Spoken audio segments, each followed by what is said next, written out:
মাহজুরা রাদিয়াল্লাহু তাআলা আনহুকে আযান শেখাচ্ছিলেন। বলেন তো বিশ্বনবীর হাতটা কোথায় ছিল?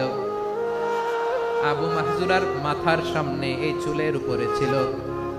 আবু মাহজুরা ওই স্মৃতিটাকে ধারণ করবার জন্য, ওই স্মৃতিকে বহন করার জন্য বিশ্বনবীর মোবারক হাত আবু মাহজুরার কপালের চুলের যেই জায়গায় লেগেছে, মৃত্যুর আগের দিন পর্যন্ত আবু মাহজুরা মাথার ওই চুলে কোনোদিন ছুরি আর কামার লাগায় না, সেখানে কেচি লাগায় নাই, চুলের মধ্যে খুর লাগায় নাই।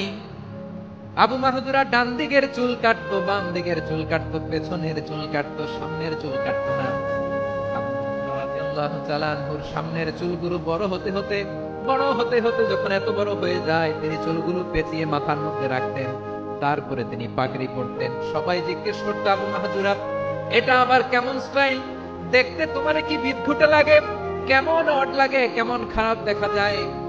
মক্কায় এমন কোন মানুষ তো দেখি নাই, ডানে চুল কাটে, বায়ে চুল কাটে, পেছনে চুল কাটে, সামনে কাটে না।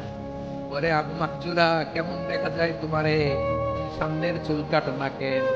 আবু মাহজুরা বলে, আমি হাঁটু গেড়ে পেয়ারা নবীর সামনে বসেছিলাম, আমার এই মাথার চুলের মধ্যে মুবারক হাত লাগিয়ে বিশ্বনবী নিজে আমাকে আজানের প্রতিটা বাক্য শিক্ষা দিয়েছেন। বিশ্বনবীর মোবারক হাত, পবিত্র হাত আমার মাথার চুলের যেই জায়গায় লেগেছে, আমি চাই ওই চুলগুলা নিয়ে আমি আমার কবরের ভিতরে যাব।